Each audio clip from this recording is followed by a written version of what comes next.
Unofficial smartphone market খুলে দিয়েছে already. আপনারা অনেকেই প্ল্যান করতেছেন ব্র্যান্ড নিউ ফোন কেনার জন্য, তবে আপনাদের সবারই একটা কমন প্রবলেম হইলো কোন মডেলটা এক্স্যাক্টলি কিনবেন সেটা আসলে কনফিউশন আছেন, কারণ প্রত্যেকটা বাজেটেই বিভিন্ন অপশন কিন্তু বিভিন্ন ব্র্যান্ডের পাওয়া যায়। তো আজকের ভিডিওতে 30 থেকে 35,000 টাকা বাজেটে যারা আটকে আছেন তাদের জন্য আজকে 3টা মডেল বলবো, এবং এই 3টা মডেল থেকে যে কোনো একটা যদি আপনি কেনেন চোখ বন্ধ করে সেটা বেস্ট হবে। তবে এই 3টাও স্পেসিফিক কিছু মানুষের জন্য বেটার হবে, আবার কোনোটা হয়তো বা একটু কম বেটার হইতে পারে। ভিডিওটা দেখেন, 30 থেকে 35,000 টাকা বাজেট থাকলে চোখ বন্ধ করে এখান থেকে একটা বাইং গাইড আপনি পেয়ে যাবেন। তো একদম লিস্টের প্রথমে যে ফোনটা আছে সেটা হলো Redmi Turbo 4 Pro। এই ফোনটা 12/256 চাইনিজ ভেরিয়েন্ট আপনারা পেয়ে যাবেন 32 থেকে 33,000 টাকার মধ্যে, মানে সামান্য একটু কম বেশি হইতে পারে। তো এই ফোনটার ডিজাইনটা অসম্ভব সুন্দর, তবে এটার বিল্ড কোয়ালিটিও কিন্তু ভালো। ফ্রেমটা মেটালের আছে আর পিছনের সামনে কিন্তু গ্লাস রয়েছে। সব থেকে কি সেলিং পয়েন্ট হইলো এটার যে মনস্টার হার্ডওয়্যারটা রয়েছে, বিশেষ করে এখানে স্ন্যাপড্রাগন 8s Gen 4 এর একটা প্রসেসর, 12GB RAM এবং UFS 4.1 এর একটা স্টোরেজ টাইপ, যেটা কিন্তু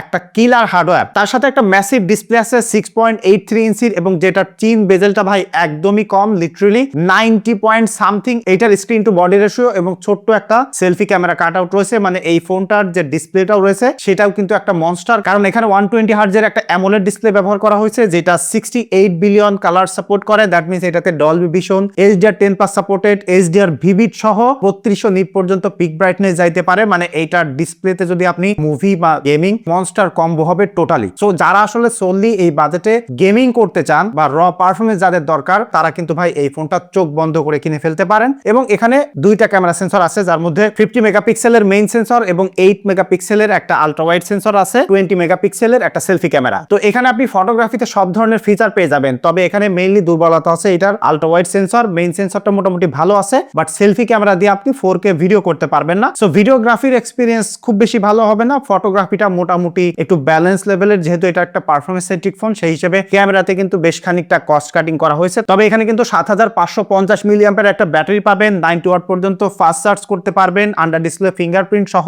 ফ্ল্যাগশিপ কিলার কম্বো কিন্তু আপনাকে অফার করতেছে। তবে আপনার যদি মনে হয় যে ভাই আমার এই বাজেটে সাটেল ভদ্র টাইপের একটা ফোন দরকার, মানে স্মুথ সফটওয়্যার এক্সপিরিয়েন্স, একটা ইউনিক ডিজাইন এবং ওভারঅল ভালো ক্যামেরার এক্সপিরিয়েন্স দরকার, অ্যাটলিস্ট কমপ্লিট ক্যামেরা সেটআপ দরকার, তাহলে কিন্তু আপনি নাথিং ফোন 3A টা দেখতে পারেন। এই ফোনটা আপনি কিনতে পারবেন 128GB অ্যারাউন্ড 34,000 টাকায়, ইন্ডিয়ান ভেরিয়েন্ট। তো এখানে কিন্তু ব্যবহার করা হয়েছে স্ন্যাপড্রাগনের 7s Gen 3 এর একটা প্রসেসর, তার সাথে 8GB RAM এবং 128GB স্টোরেজ। তবে এই ফোনটাতে যে নাথিং OS চলতেছে বর্তমান সময়ে one of the finest operating system, যেটা আসলে অ্যান্ড্রয়েড দুনিয়ায় অতি দ্রুত আসলে জনপ্রিয় হয়েছে, মানে ক্লিন সফটওয়্যার এক্সপিরিয়েন্সের জন্য। তো এখানে আপনারা 3টা মেজর OS আপগ্রেড পেয়ে যাবেন, এবং যে ডিজাইনটা দেখতে পাচ্ছেন সেটা কিন্তু টোটালি প্লাস্টিক মেড। সো এখানে কস্ট কাটিং করা হয়েছে, বাট ডিজাইনটা কিন্তু ইউনিক আছে। অবশ্যই এই ডিজাইনটা সবার পছন্দ হয় না, বাট এই ফোনটা হাতে ধরলে মোটামুটি একটা প্রিমিয়াম ভাইব, দামি দামি ফোনের একটা ভাব পাওয়া যায় অবশ্যই। এবং এখানে কিন্তু ব্যবহার করা হয়েছে 6.77 ইঞ্চির একটা ডিসপ্লে, চিন বেজেলও কম আছে, দেখতেও খুবই ভালো। মানে এই বাজেটে আসলে ফোন কিনতে গেলে আপনি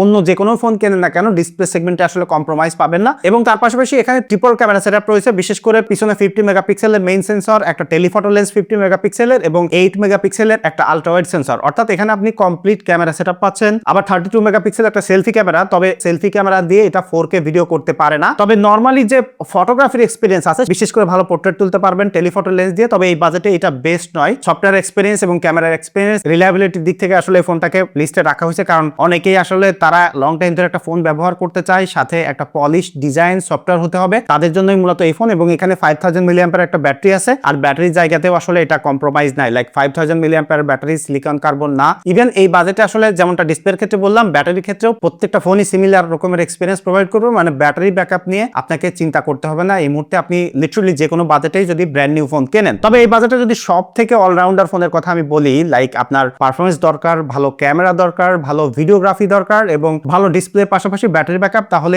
অবভিয়াসলি আপনারা গেস করতে পারছেন এটা হলো Honor 200। দেখেন অনেকেই বলে যে Honor মনে হয় এই ফোনটা আসলে ভুল করে রিলিজ করে ফেলছিল, কারণ কি এরপরে 300 আসছে, 400 সিরিজে ভালো করছে, বাট স্টিল মার্কেটে আসলে ওরকম ভ্যালু প্রোভাইড করতে পারতেছে না যেটা এখনো Honor 200 করতেছে। ইভেন Honor কিন্তু অফিসিয়ালি বাংলাদেশের মার্কেটে এটা রিলিজ করছে, যেটা আপনারা অফিসিয়ালি কিনতে চাইলে অ্যারাউন্ড 38,000 টাকার আশেপাশে কিনতে পারবেন। তবে প্রবলেম হইলো যে এটার অ্যাভেলেবিলিটি নাই, মানে তাদের কাছে পাবেন না। যদি পান সেটাও কিন্তু একটা ভালো অপশন, যে 3-4 হাজার টাকা কমে আনঅফিসিয়াল ফোন না কিনে আপনারা কিন্তু অফিসিয়াল ফোন কিনতে পারবেন, কারণ এটার যে আনঅফিসিয়াল প্রাইস বর্তমানে সেটা 12256GB আপনারা কিনতে পারবেন অ্যারাউন্ড 35,000 টাকায়, যেটা ইন্টারন্যাশনাল ভেরিয়েন্ট। এবং এই ফোনে কিন্তু ব্যবহার করা হয়েছে স্ন্যাপড্রাগনের 7 Gen 3 প্রসেসর, যেটা 4 ন্যানোমিটারের বিল্ড, তার সাথে কিন্তু 12GB RAM এবং 256 GB স্টোরেজ পাবেন এবং 6.7 ইঞ্চির একটা ডিসপ্লে আপনারা পাবেন। তো এই ফোনটা মোটামুটি কিন্তু মিড লেভেলের ভালো গেমিং এর জন্য সাপোর্ট প্রোভাইড করবে আপনাকে, আর ডিসপ্লের এক্সপিরিয়েন্সও ভালো আছে, সাউন্ড কোয়ালিটিও ভালো আছে। কিন্তু সবথেকে বেটার এক্সপিরিয়েন্স আপনাকে প্রোভাইড করবে মূলত ক্যামেরায়, কারণ এখানে 50 মেগাপিক্সেলের দুইটা সেন্সর আছে, টেলিফটো আর মেইন সেন্সর, আর 12 মেগাপিক্সেলের আলট্রা ওয়াইড সেন্সর। তো এই ফোনটার